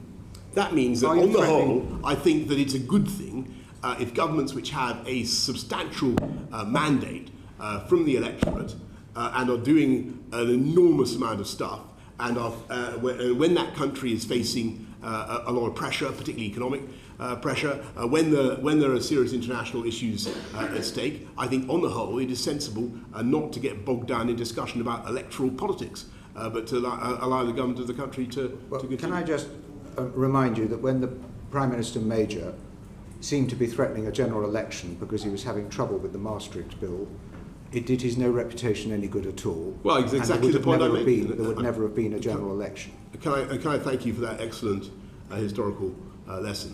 And it's exactly the point I'm trying to make. Well, I don't know why you said unless. Mr. Ragg. Thank you, Sir Bernard. And so, if one of the conditions of the South Principles is that the Sovereign could rely on finding another Prime Minister who could govern for a reasonable period with a working majority of the House of Commons, you'd accept that principle? I think all this is... I want to agree passionately and strongly with what Sir Bernard has said. If you go back to Prime Minister, the 90s, that you don't solve problems by threatening to call elections. You've got to get on with what you're elected to do, and that's what the government is. That's what the government is doing. So I'm taking it that you accept the Lassalle's principles. They sound, insofar as they're designed to prevent pointless wildcat elections, they sound sensible to me. Thank you, Sir Bernard. Mr. Brand. Thank you, Sir Bernard. Welcome, Prime Minister. Have you been told of any other allegations similar to the conduct of Mr. Pincher about any other ministers in your time as Prime Minister? I'm going to have to tell you, Chris, that it is all too possible that people have said things to me about any number of people, including possibly people around this horseshoe.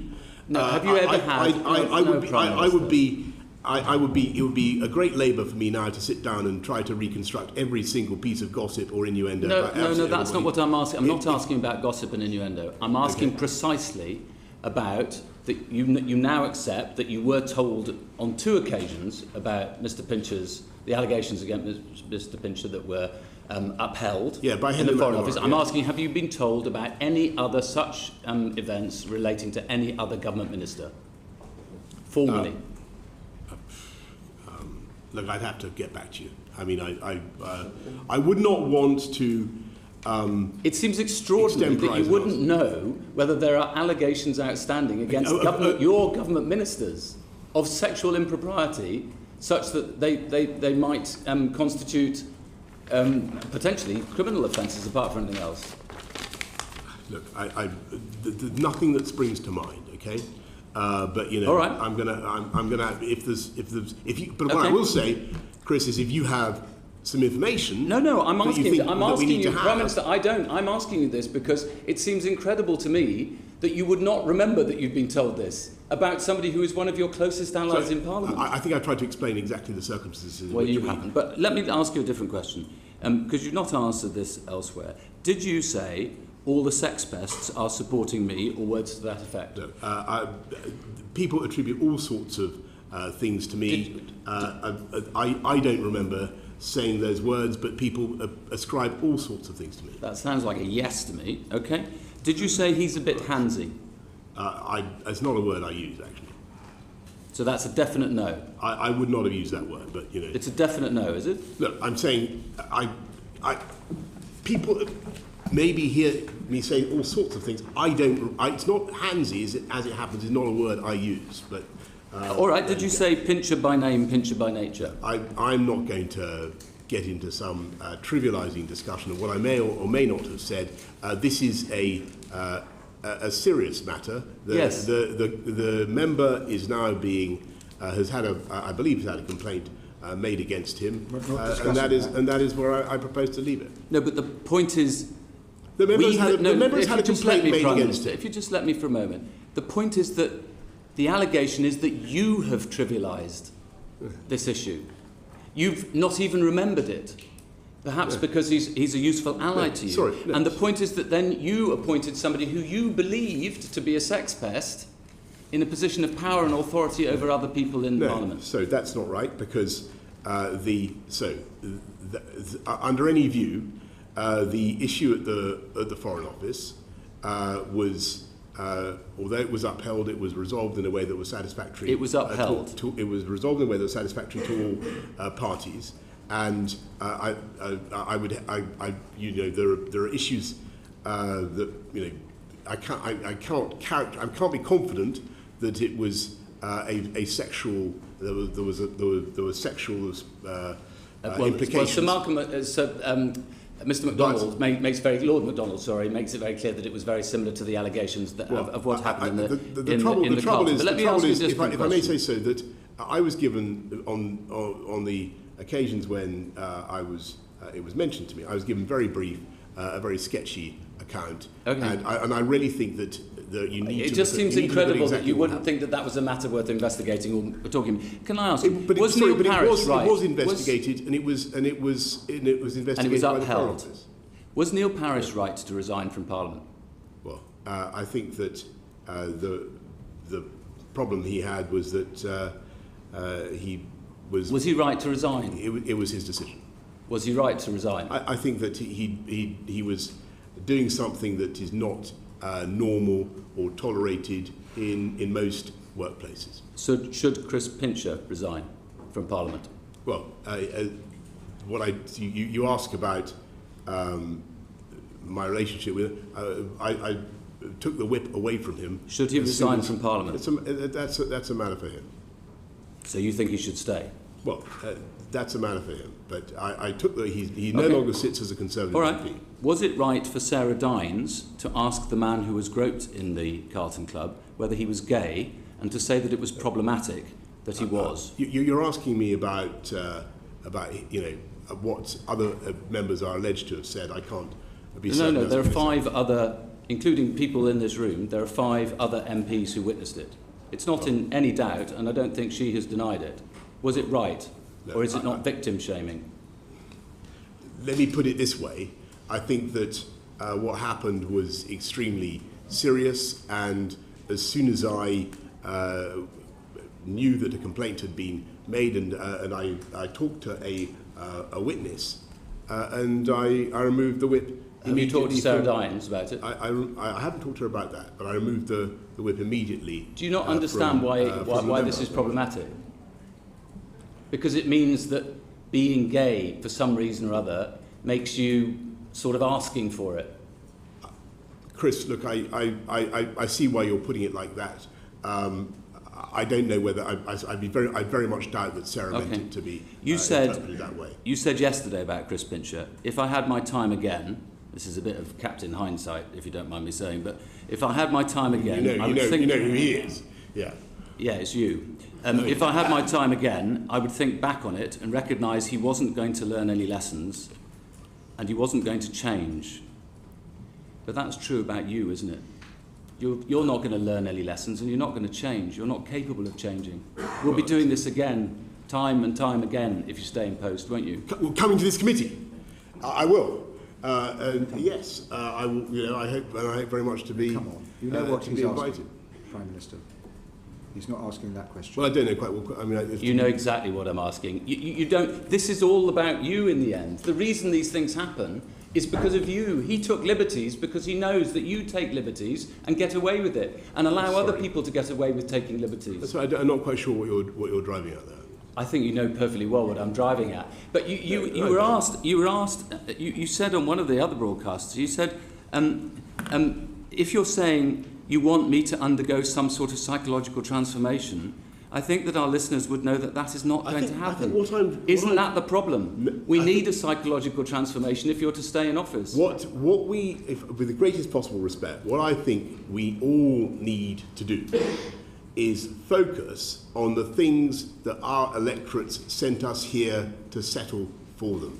And they are how to fix the post-COVID economic shocks, and that's what we're doing. How to make sure that we improve the life chances of every kid growing up in this country. And I think what Robert said about kids being excluded from school was incredibly important, and I'm going to go away and look at that. These are the issues that matter to the people of this country. And that does not exclude the fascination that people will have with these other subjects, but that is what I am focused on. No, they also focus on honesty and decency and propriety and standards in public life, and they hate it when people, when they get caught out, just want to turn over the table and abolish all the rules. But let me ask you one very specific final question, which is just about the ministerial code, because it enshrines the existence of the independent advisor on the ministerial interests in the ministerial code. You haven't got one at the moment. I hope you're going to appoint one very soon, and you can tell us who that's going to be. But you authorised an investigation into Mark Spencer's alleged Islamophobia, which I gather Lord Geit had very nearly completed. When will that be completed and when will it be published? That's a very good question. I think that Lord Geit did give me a brief update on it. I had the impression that it was nearing conclusion. I'll have to get back to you. And is there going to be a replacement? Yes, there will be. As soon as we can find one. I think the difficulty... You haven't got enough ministers to appoint yet, let alone... You've lost 32 now. I'm sure there will be no shortage of candidates. If I could just explain a bit about the replacement for Lord Geit. I do think there is an issue, and I think that we need to think about it collectively, which is what happens when we appoint these people. I think that they can become very exposed and very vulnerable to abuse, to political pressure, to campaigns, and I'm just giving you my view. They're much more public than they used to be. So Christopher, I think, did an outstanding job, but he was facing a lot of public pressure. He resigned because he thought you'd lied to him. That's not what he said. He said that he resigned over the question of whether steel tariffs should be imposed. He didn't resign over steel tariffs. You know perfectly well that's not the truth. I'm sure you've seen his letter. That's what I have, yes. That's what he says. And I think the issue there was whether imposing or retaining steel tariffs in the UK he was in breach of resigned. WTO. I'm sorry, Prime Minister. He resigned, as he says in his letter, because he knew that he wanted to initiate an investigation into your breaching of the ministerial code, but he couldn't do so without resigning, and that put him in an impossible position. That's expressly what his letter says. Sorry, well then you must have seen another letter, because that's not what. No, I read it and you didn't. I'm going to have to disagree with you gently there. Thank you, Chair. Chair, after that outbreak of mythomania, let's perhaps get down to some facts. So, Prime Minister, you know my job in Parliament is to do the maths. You have a pen there. Could you tell us what 148 plus 32 adds up to? I'm going to leave that. I think what you're inviting me to do. No, I'm asking you a simple question, Prime Minister. Right, okay. And earlier I asked you how many MPs you have.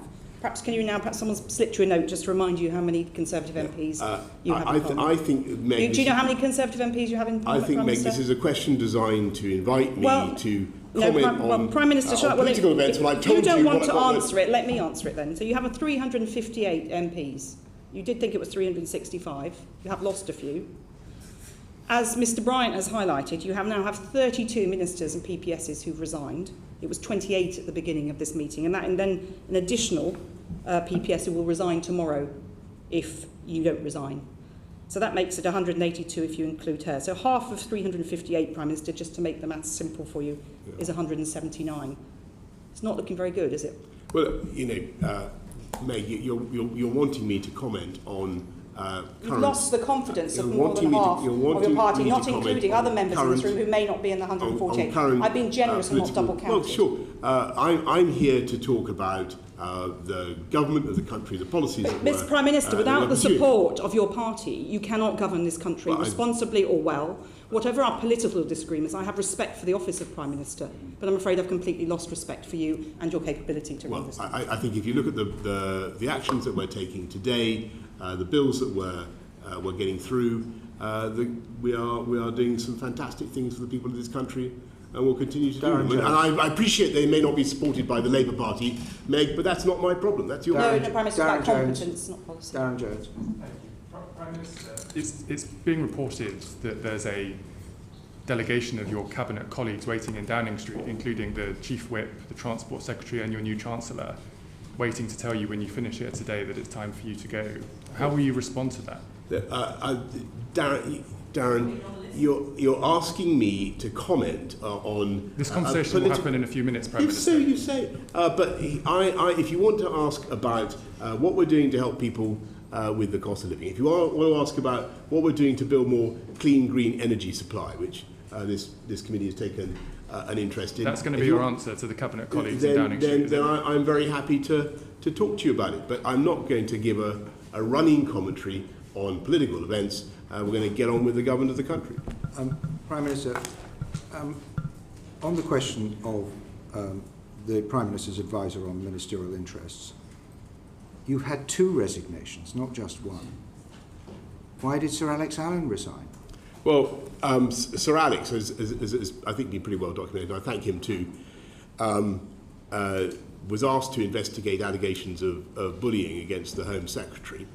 The team produced quite a long report, which was based on a lot of extensive work, mainly anonymised interviews, and I read it very thoroughly. And the trouble I found with it was that nothing that the Home Secretary had actually said seemed to me to breach the threshold necessary to trigger her resignation. Although you might argue that she should have spoken in a different way from time to time. It didn't seem to me that the allegations wholly stacked up, and I thought that it didn't trigger a resignation. Sir Alex, that wasn't the reason. I'm coming to the reason. The reason he resigned is because you wouldn't even accept his report. Well, no. Well, let me put it. Let me say what happened. So Sir Alex took a view that it wasn't that. I read the report and I read the whole thing. He didn't actually write it, but he simply read it and drew some conclusions. I read all the interrogations that had taken place, and it didn't seem to me that, although she might have spoken differently from time to time, it didn't seem to me that she deserved to be fired on the basis of what I read. I read the whole thing. So I made this point. Now the difficulty was that Sir Alex thought that the ministerial code had been breached, even if in a minor way, and that any breach of the ministerial code necessarily meant a resignation. That view has subsequently been modified by the Committee on Standards in Public Life, who have said that the ministerial that there can be gradations of sanctions for breaches of the ministerial code. So what you should have done is accepted Sir Alex Allen's report. He would not have resigned. Well, it would still be in your gift not to demand the Home Secretary's resignation. No, but it wasn't. And the system would have been changed retrospectively as it has done. But you wouldn't even accept his report. No, Savannah, as I remember, the problem was that in order to... I would have had to accept the Home Secretary's resignation. That was the problem. And that didn't seem to me, that didn't seem to me to be a necessary outcome. I mean, supposing you continue in office, what are the lessons you learn from the appointment of Chris Pincher? I think the most important lesson is, first of all, don't be less optimistic about people's ability to learn and perhaps take a bit more interest in it, because it's extraordinary how many things. And then secondly, and Prime Minister, perhaps you should just take a bit more interest. Secondly, when something like this happens, make sure that we do a full timetable of exactly what happened and when it happened, so that when people go out to brief, they've got all the facts at their fingertips. But it's not a comms failure, this, Prime Minister. It's a proprietary and ethics failure. Isn't the real lesson that if we promote people with the wrong behaviour and attitudes in this place, it will give permission for people to behave in that way, which is why we've got a culture problem in this place. I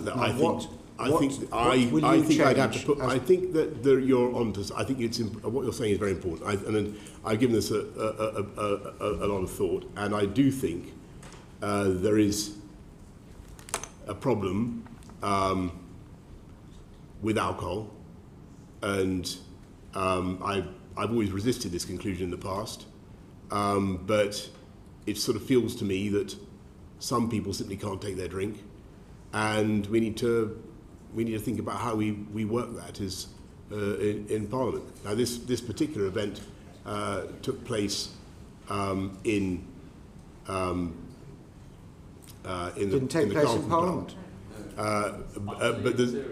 But there is also an issue about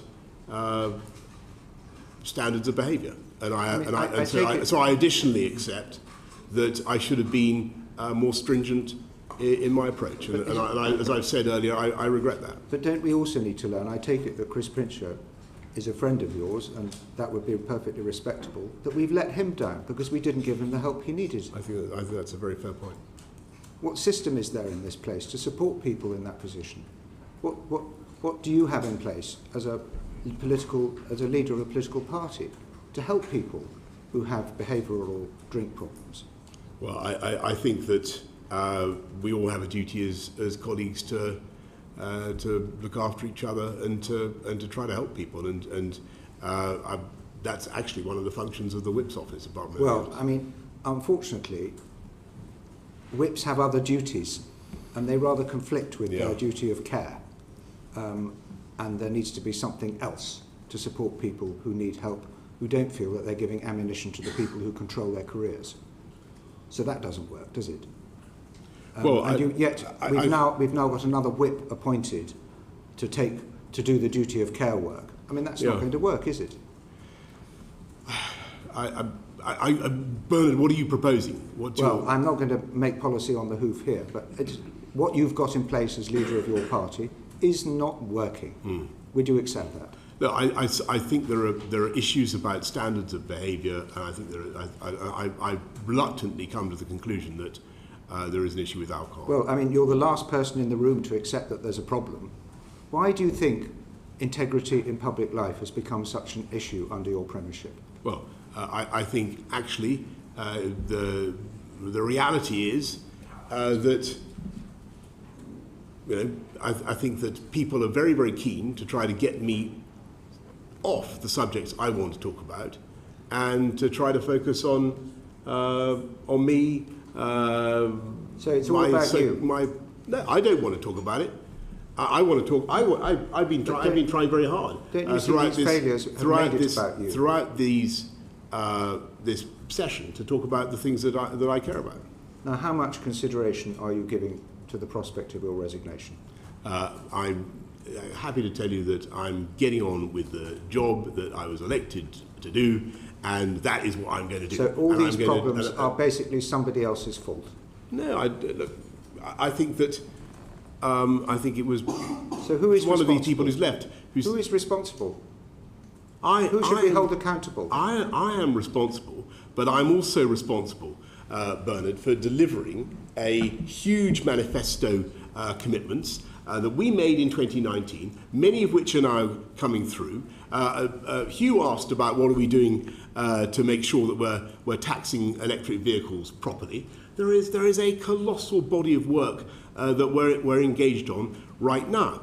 We are uniting and levelling up across the country. We have the biggest programme of infrastructure investment that we've had for 100 years.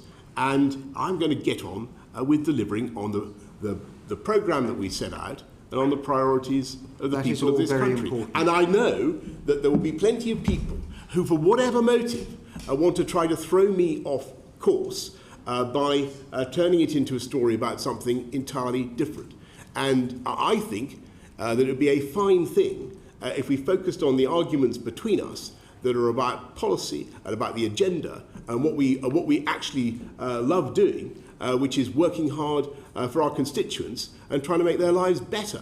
You know, let's talk. I mean, we've had some interesting exchanges about how to control inflation or motor vehicles. Those are the things that people are interested in, and that's what I'm focused on. Caroline Noakes. Bullying and sexual harassment are about a culture of power. Have you just sat there and told us that alcohol is an excuse? Not at all. Not at all.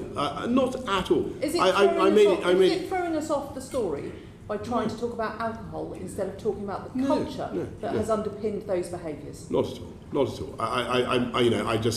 I observe that some people seem to get very drunk, but that in no way minimises the underlying pattern of behaviour. Well, that's what you've just done. I don't think. Prime Minister, I vehemently disagree with that. I hope that you will reflect that in the end we're all dispensable. Bernard, that is certainly true. The programmes and the policies of your government and all flesh is grass. The welfare of the British people and the security of the nation are indispensable. And if you are becoming an obstruction to the achievement of those aims, I hope you will consider your position. Of course I will. But I wanted you to know that my job is to get on and deliver on those aims, and that is what I was elected to do. Will you resign if it is clear that you do not have the confidence of the majority of Conservative MPs?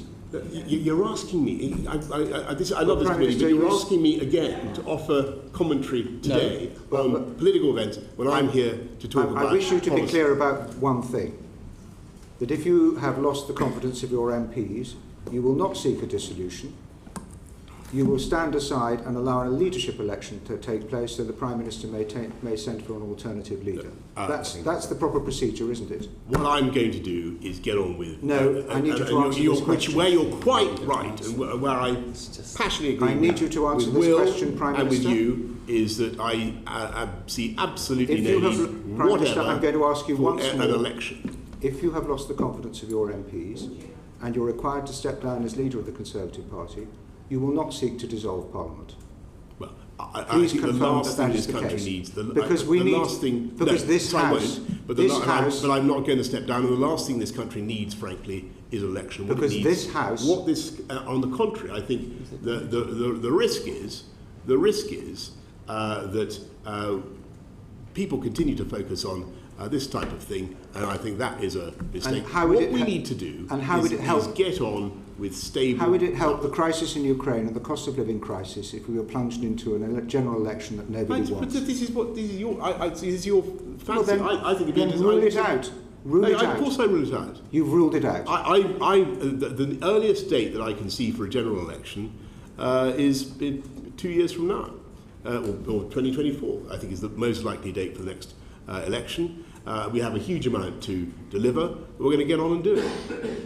and you'll resign if a vote of confidence in the Conservative Party I think we're done. is carried. Look, Otherwise, you're a danger. You're asking me to comment on politics. I think it's important that we get on and deliver on our agenda, and that is what I was elected to do.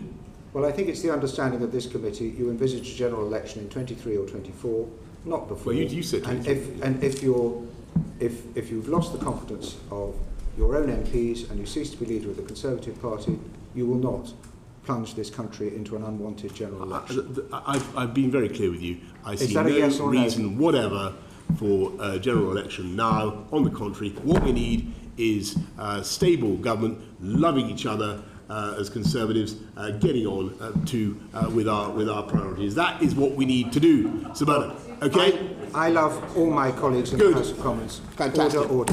Thank you. Thank you.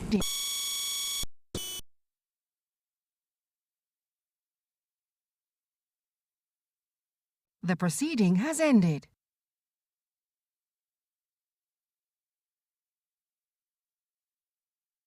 The proceeding has ended.